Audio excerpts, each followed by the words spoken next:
26 जनवरी यानी हमारा Republic day, वो दिन जिस दिन हमारा संविधान लागू हुआ था, वो संविधान जो हमें कई तरह के अधिकार और आजादी देता है, वैसे ही टेक्स्ट बुक आपको देता है अपनी सरकारी नौकरी की तैयारी सबसे बेहतरीन तरीके से करने की सुपर कोचिंग के साथ। और इस रिपब्लिक डे पर सुपर कोचिंग आपके लिए लेकर आया है ग्रैंड रिपब्लिक डे सेल, ये सिलेक्शन देश के नाम, जहां पर आपको सभी सुपर कोचिंग पर मिल रहा है अप टू 90% ऑफ और 50% की एक्स्ट्रा वैलिडिटी। और इतना ही नहीं, हर परचेज के साथ मिलेगा गारंटेड कैशबैक अप टू 100%। तो अगर आप इन एग्जाम्स की तैयारी कर रहे हैं तो अभी जाइए और इस ऑफर का लाभ उठाइए। Hey everyone, my name is Deepshikha Goswami. Welcome back to the YouTube channel of Textbook Super Coaching. CSI net examination को क्लियर करने का कोई बेनिफिट नहीं है। बेसिकली ये जो एक सवाल है, ये एक क्वेश्चन है, ये बहुत फ्रीक्वेंटली आप लोग मुझसे पूछते रहते हैं अलग अलग प्लेटफॉर्म्स पे अलग अलग तरीक़ों से। कहीं से तो आपको ये इन्फॉर्मेशन मिल रही होती है कि बहुत लोग नेट क्लियर करके ऐवे ही घूम रहे हैं, उनको कोई काम नहीं कर रहा है, या उनको कुछ काम मिल नहीं रहा है, या उनको कोई जॉब नहीं मिल रही है, या कोई बेनिफिट नहीं हुआ है। तो सारी कंडीशंस के बारे में मैं आज आपको इस वीडियो में बताने वाली हूँ। प्लस आपको ये इन्फॉर्मेशन देने वाली हूँ कि इसके कितने सारे बेनिफिट्स हैं और क्या कंडीशन होगी जो उसके बारे में आपको इन्फॉर्मेशन मिल रही होती है। ठीक है, हर एक चीज़ के बारे में बात करेंगे। मेक श्योर इस वीडियो के एंड तक आप मेरे साथ बने हुए हैं। सबसे पहले बात कर लेते हैं बेनिफिट्स के बारे में, क्योंकि पॉजिटिव नोट के साथ में मैं इस वीडियो को स्टार्ट करना चाहती हूँ कि हमारे पास इस एग्जामिनेशन को जब हम दे रहे हैं, इसकी जब तैयारी कर रहे हैं लाखों बच्चे, तो क्या ऐसा भी पॉसिबल है कि इसके कोई बेनिफिट्स ना हो। मुझे इस बात में थोड़ा सा डाउट लगता है, तो मैं आपके साथ में पहले बेनिफिट्स शेयर करूंगी। सबसे पहले बेनिफिट की अगर मैं बात करूंगी तो देखिए, जब आप CSIR नेट JRF क्रैक करते हैं उस दिन के बाद से you are very much eligible कि आप किसी भी अच्छे से अच्छे इंस्टीट्यूट में खुद को PhD या JRF के लिए एनरोल कर सकते हैं। और जब आप इन दोनों में से किसी एक कंडीशन में अपने आप को एनरोल करते हैं, तो उस केस में आपको पर मंथ फेलोशिप मिलना स्टार्ट हो जाती है।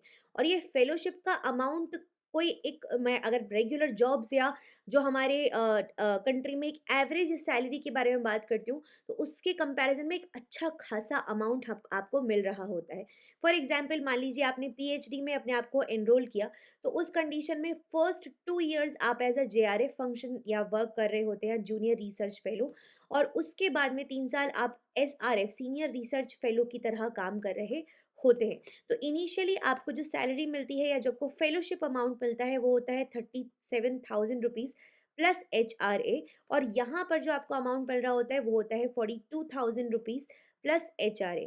ये जो HRA है ये डिफरेंट डिफरेंट स्लैब्स में होता है, बट अप टू जाता है ये 27% तक। तो अगर मैं यहाँ पर बात करूँ, लगभग आपको मिल रहा होता है 47,000, मतलब लगभग 50,000 रुपये इस केस में आपको मिल रहा होता है। सिमिलरली आप यहाँ पे भी कैलकुलेट कर सकते हो, which is a good amount, decent amount, कि आप अपने लाइफ में वो जो टेन्योर है जिसमें आप PhD कर रहे हैं उसमें खुद को भी मतलब खुद के लाइफ को भी एक अच्छे से आप ये कर सकते हैं।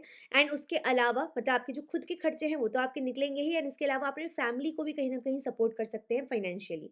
ठीक है, ऐसा नहीं कि PhD का ड्यूरेशन बहुत लंबा है तो उसमें आपको कोई पैसा नहीं मिल रहा, आप सिर्फ अपने तरफ से फीस दे के पढ़ाई कर रहे हो।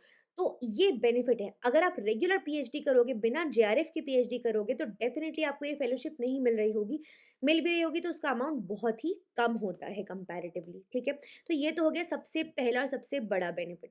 सेकंड बेनिफिट के बारे में अगर मैं बात करती हूँ, देखिए मैक्सिमम जो इंस्टीट्यूट्स है, अगर मैं टॉप नॉच इंस्टीट्यूट की बात करूँ अपने कंट्री के, या फिर इस फेलोशिप को जो CSI नेट एग्जामिनेशन है इसको बाहर भी एक्रेडिटेशन मिला हुआ है। मोस्टली जब आप बाहर भी अप्लाई करते हैं PhD के लिए या फिर इंडिया में, दोनों ही कंडीशंस में अगर आपके CV में नेट एडेड है, JRF एडेड है, तो आपका CV को अलग एक एडवांटेज मिलता ही मिलता है। तो इसका मतलब क्या हुआ कि अगर आप PhD में अपने आप को एनरोल करना चाहते हैं, चाहे वो इंडिया की मैं बात करूं, चाहे मैं बात करूं अब्रॉड की, दोनों ही सिनेरियोज में देखिए, इंडिया में तो एक मैंडेटरी कंडीशन हो जाती है, एलिजिबिलिटी क्राइटेरिया हो जाता है। अगर हम टॉप नॉच इंस्टीट्यूट्स की बात करते हैं कि वो बिना JRF के स्टूडेंट्स को लेते ही नहीं है। अपनी खुद की आप फेलोशिप लेकर आइए एंड इसके बाद में आप यहाँ पर एंट्री कर सकते हैं PhD के लिए। और अब्रॉड की अगर मैं बात करती हूँ तो वहाँ पर मैक्सिमम जो फैकल्टीज़ हैं या फिर जो हमारे प्रोफ्स होते हैं, उनको उसके बारे में पता है, उनको इस एग्ज़ामिनेशन का नाम पता होता है। तो अगर कोई बच्चा इस एग्ज़ामिनेशन को क्लियर कर रखा है, उसके सीवी में ये मेंशन्ड है कि उसका ये रैंक आया है स्पेसिफिकली, या उसने इस एग्ज़ाम को क्लियर किया हुआ है, तो डेफ़िनिटली उसको सीवी को एक एडवांटेज मिलता है, एक एज मिलता है above all the other candidates, ठीक है? ये हो गई बाकी के सेकंड नंबर का बेनिफिट। थर्ड बेनिफिट के बारे में बात कर लेते हैं। देखिए, बहुत सिंपल बात है कि अगर आप इंडिया में उसके बाद में जॉब करना चाहते हैं, बिल्कुल सिंपल बात है, अल्टीमेटली आप पढ़ाई क्यों कर रहे हैं कि आपको एक डिसेंट लाइफ जो है वो स्पेंड करनी है, और उसके लिए एक डिसेंट अमाउंट ऑफ सैलरी आपको चाहिए, और उसके लिए आपको एक जॉब चाहिए। तो जॉब में आपके पास बहुत सारी क्राइटेरिया, लेकिन सबसे पहले क्राइटेरिया की मैं बात करती हूँ, विच इज़ असिस्टेंट प्रोफेसर।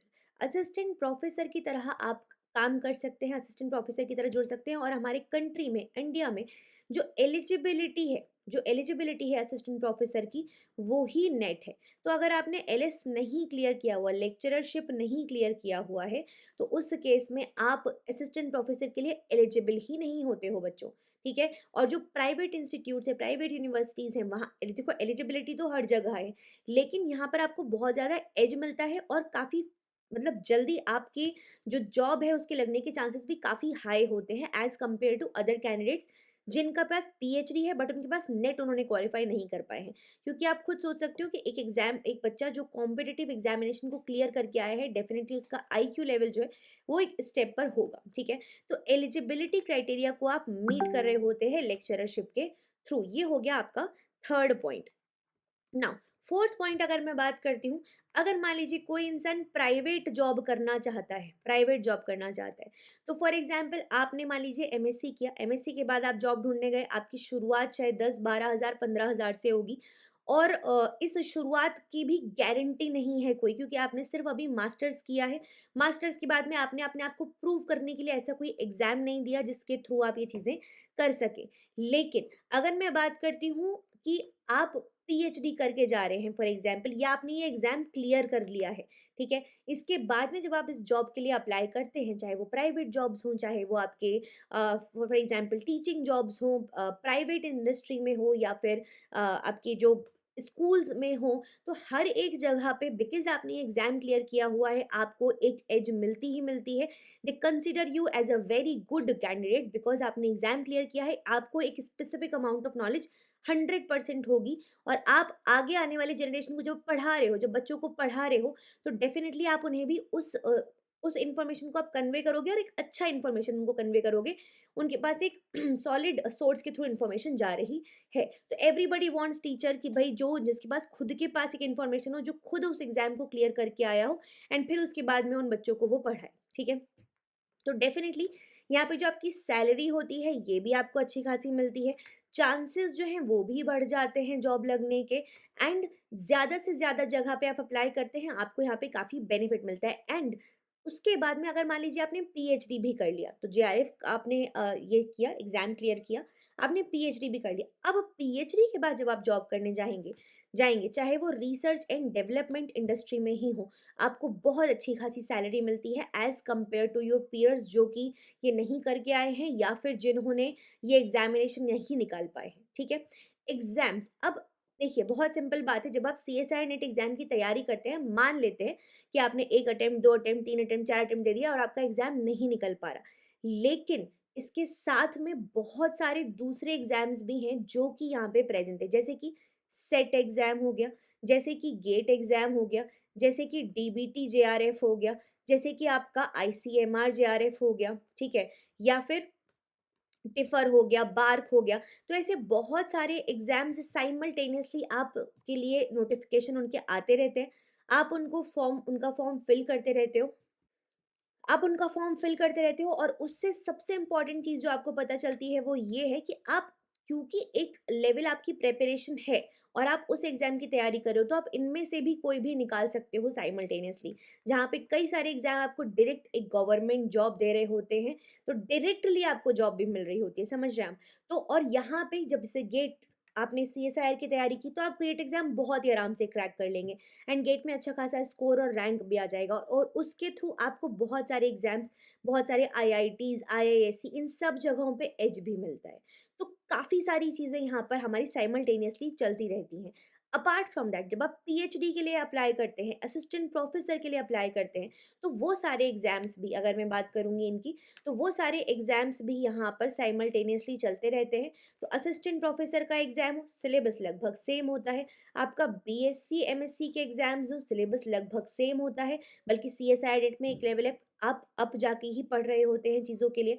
इसके अलावा जो आपके पीएचडी एंट्रेंस एग्ज़ाम्स होते हैं, पीएचडी एंट्रेंस एग्ज़ाम्स होते हैं, वो सारे एग्ज़ाम्स भी हैं। तो सारे एग्ज़ाम्स में आपको बहुत अच्छा खासा एज मिलता है, बेनिफिट मिलता है। आप एआरएस एग्ज़ाम दे लो, एक एग्ज़ाम क्रैक करोगे, बाकी सब में आप डेफ़िनिटली आप बहुत अच्छा परफ़ॉर्म अपने आप करते चले जाओगे। तो बहुत सारा इस जगह में बहुत अच्छा खासा वेरिड बेनिफिट आपको मिल रहा होता है। नेक्स्ट पॉइंट के बारे में अगर मैं बात करूँगी, तो जितने भी गवर्नमेंट के जो पीएसयूज़ हैं, वहाँ पे भी आपको काफ़ी ज़्यादा बेनिफिट मिलता है, काफ़ी ज़्यादा वैकेंसीज़ निकल रही होती है, साइंटिस्ट पोज़ीशन वगैरह-वगैरह, जहाँ पर मास्टर्स बोलते हैं। आपका सीएसआई नेट एग्ज़ाम आपने क्लियर किया हो, जेआरएफ आपके पास हो, एटसेक्ट्रा, एटसेक्ट्रा, आपने एक्सपीरियंस हो आपके पास, ये सारी चीज़ों के बेनिफिट आपको मिल रहे होते हैं, ठीक है? इसके बाद कर लेते हैं हम बात कि आपका जो जॉब है, देखिए बहुत सिंपल बात है। मान लीजिए आप किसी जॉब में एंटर किए, जब just after your masters, and उसके बाद में आपने जॉब करते करते साथ में अपना ये जो सीएसआई नेट का एग्जाम है वो भी क्रैक कर लिया, तो उस केस में डेफिनेटली आपको सैलरी में हाइक मिलेगा। सैलरी में हाइक के अलावा आपका हो सकता है प्रमोशन भी हो जाए। तो सैलरी हाइक हो चाहे प्रमोशन हो, हर जगह पे देखो बहुत सिंपल बात है। आप एक कंपटीशन क्रैक करके जा रहे हो, एक कंपटीशन में कई लाख बच्चों में आपने अपनी सीट जो है वो फाइनलाइज़ की है, तो उसका बेनिफिट तो आपको मिलेगा ही ना, मेहनत तो कभी बेकार नहीं जाती। तो मेहनत कर रहे हो अगर आप, तो ये आप सोच के भी कैसे चल सकते हो कि वो बेकार चले जाएगी। तो चाहे सैलरी हाइक हो, चाहे प्रमोशंस हो, हर जगह पे आपको एज एज मिलेगी। एंड दैट टू अगर आपके बहुत अच्छी रैंक है, बहुत टॉप 100 के आप अंदर रैंक लेकर आ गए हैं, टॉप 10 के अंदर रैंक लेकर आ गए हैं, तो और आपको एजेस मिलते हैं और फ़ायदा मिलता है और अच्छी यूनिवर्सिटीज़ में आप एडमिशन ले सकते हो। तो बहुत सारी चीज़ें यहाँ पर साथ में मिलती रहती हैं आपको। फिर बात कर लेते हैं कि मान लीजिए आप कोई आर्टिकल पब्लिश करना चाहते हैं, तो इन सब चीज़ों में आप इस बेसिकली ये सिंपल बात है कि जब आप अपना सीवी यहाँ पर मेंशन करते हैं किसी भी जगह पे, मान लीजिए अप्लाई कर रहे हैं किसी पोस्ट में, किसी भी जगह पे, तो सीवी में अगर ये एग्ज़ाम जो आपने है क्लियर किए हुए हैं, साथ में इनको मेंशन करोगे, तो उस चीज़ का आपको एज मिलेगा ही मिलेगा। नाउ अब इसके सेकंड पार्ट की तरफ आते हैं, जिसके बारे में मैंने वीडियो में की शुरुआत में बात की थी आपसे, कि क्या इसका कोई नेगेटिव साइड है, क्या देयर इज़ नो बेनिफिट, ऐसी कोई कंडीशन भी है? तो इसके बारे में बात कर लेते हैं। देखिए बहुत सिंपल बात है।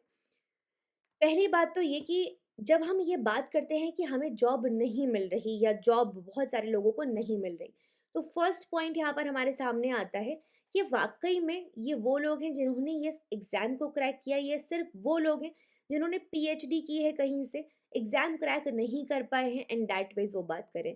तो देखो ये कंडीशन तो डेफ़िनिटली मैं खुद एग्री करूँगी आपके साथ कि पीएचडी करके ऐसे बहुत सारे लोग हैं जो हमें मिल जाएँगे देखने के लिए, जिनको जॉब समहाउ नहीं मिल पा रही है। And the reason, one reason is definitely मतलब चाहे वो जॉब्स की कमी कह लीजिए, चाहे पॉपुलेशन जिस हिसाब से है, उसमें जो कॉम्पिटिशन है, तो डेफ़िनिटली एक एज जो लेता रहेगा, जो एक्स्ट्रा एफ़र्ट्स डालता रहेगा, उसको चीज़ें मिलती जाती हैं और जल्दी मिलती जाती हैं। और जो थोड़े से भी लेड बैक एटीट्यूड में रहेंगे, उनको चीज़ें थोड़ी मुश्किल से या देरी से मिल रही होती हैं। तो तब तक के लिए वो लोग आपके सामने शायद प्रेज़ेंट हैं, या फिर वो अपने एक्सपीरियंसेस आपके साथ शेयर कर रहे होते हैं।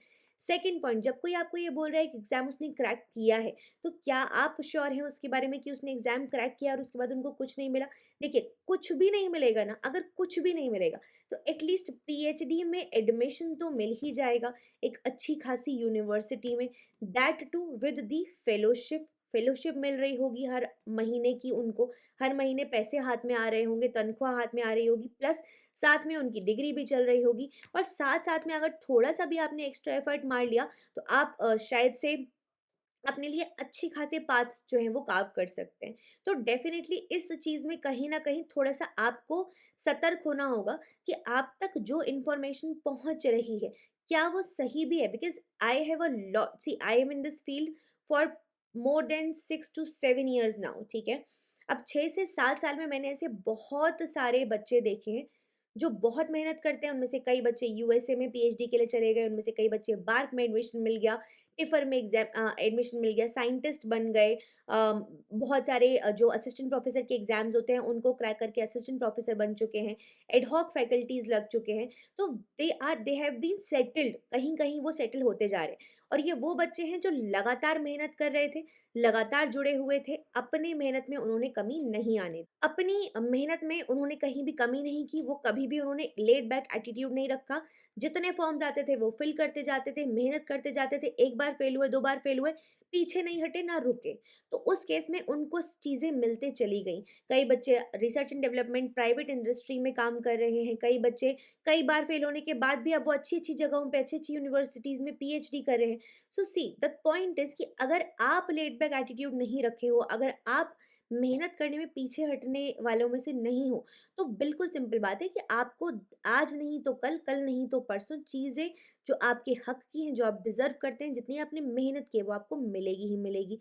लेकिन अगर आप ऐसे लोगों के बीच में हैं, क्योंकि ऐसे भी बच्चे हैं मेरे सामने बहुत, जिनको कुछ समझ में नहीं आता है, जो सिर्फ़ क्रिब करते हैं, मतलब जो सिर्फ़ और सिर्फ़ क्रिब करे होते हैं, मैम ऐसा नहीं हो रहा, मैम वैसा नहीं हो रहा, हमसे हमें ये नहीं बन रहा, हमने इतना किया फिर मैं उनसे पूछती हूँ ना जब कि आपने कितनी पढ़ाई की या आपकी गलती खुद की कहाँ थी, तो वो खुद ही एक्सेप्ट करके बोल रहे होते हैं, हाँ हमने कम यूनिट्स पढ़ी थी, हमने रिविजन नहीं किया था, हाँ हमने प्रीवियस ईयर क्वेश्चंस तो कभी लगाए ही नहीं। तो आप खुद सोच के देखो कि आप ये सब चीज़ें नहीं कर रहे, लेकिन आपको लग रहा है ऐसा, आप इसे भ्रम में हो कि आप बहुत मेहनत कर रहे हो। तो क्या ये सच में आप मेहनत कर रहे हो? तो आप खुद से जब ये सवाल पूछोगे ना, आपको इसका देखो, दूसरों से आप झूठ बोल सकते हो, आप खुद से झूठ कभी नहीं बोल सकते। तो आपको खुद को, आपके मन में पता है कि आप वाक़ई में मेहनत कर भी रहे हैं कि नहीं कर रहे। एंड इन दैट सिनेरियो आपको खुद को पता होना चाहिए कि भाई मेहनत नहीं करेंगे, तो जो हम डिज़र्व करें, जो एक्सपेक्ट करें, वो हमें कहाँ से ही मिलेगा, ठीक है? एंड उसके बाद की कंडीशन आती है कि मान लीजिए किसी बच्चे ने किसी प्राइवेट यूनिवर्सिटी से, और प्राइवेट सारी खराब ही नहीं होती है, मैं ऐसा बिल्कुल नहीं बोल रही हूँ। बट आई एम सेइंग कि मान लीजिए आपने जेआरएफ क्लियर क्रैक नहीं किया, जस्ट लाइक दैट आप किसी भी यूनिवर्सिटी से पीएचडी करने लगे, एंड उसके बाद आप उम्मीद कर रहे हैं कि आपको बाकी कैंडिडेट्स के साथ में वैसा ही ट्रीटमेंट मिले या वैसा ही आपको एज मिले, तो ऐसा नहीं होगा। You have to showcase your skills yourself. आपके लिए कोई और आके आपकी जगह पे अपना सीवी नहीं देगा, या आपकी जगह पे क्वेश्चन के आंसर नहीं देगा, या आपकी जगह पे इंटरव्यू नहीं देगा। वो आपको करना है, और उसके लिए आपकी जो पढ़ाई है, आपकी जो मेहनत है, आपकी जो तैयारी है, वो दिखती है साफ। ठीक है? मैं आप लोगों को ऑनलाइन मैनर में पढ़ाती हूँ, आप लोग मुझे दिखते नहीं हैं, लेकिन आपकी बातों से मुझे समझ में आ जाता है कि किस बच्चे की बात में कितनी गहराई है। कौन बच्चा वाक़ई में जानता है, कौन बच्चा सिर्फ़ सुपरफ्लुअस पूछने के लिए सवाल पूछ रहा है, कुछ समझ में आ नहीं रहा, उसको बस परेशान है। तो वो बहुत क्लियरली समझ में आता है, और मेहनत अल्टीमेटली देखो, हम पढ़ा देंगे, हम टीचर्स हैं, और कोई भी टीचर पढ़ा देगा, चला जाएगा उसके बाद में। पढ़ना, उसके बाद रिविज़न करना, उसके बाद उन चीज़ों को अपने मन के अंदर अंतरात्मा तक उतारना, वो आपका काम है, वो हम नहीं करके दे सकते। तो इसीलिए मैं वापस से बोलूँगी आपसे कि अगर आप मेहनत करने से बचना नहीं चाह रहे ना, अगर आप मेहनत करने रेडी हो, तो ये सारी बातें जो है ना कि कोई बेनिफिट नहीं है, बेनिफिट नहीं होता तो इतने सालों से इतने लाखों बच्चे इस एग्ज़ाम के लिए क्यों तैयारी कर रहे हैं? लाखों हज़ारों हज़ारों रुपए कोचिंग फ़ीस दे के, घर से बाहर रह के, अब तो ऑनलाइन फैसिलिटी आ गई है, तो ऑनलाइन मैनर में घर बैठ-बैठ के इंटरनेट कनेक्शन लगा के क्यों पढ़ रहे हैं बच्चे? इसीलिए पढ़ रहे हैं क्योंकि कोई बेनिफिट है, उनको दिख रहा है, ठीक है?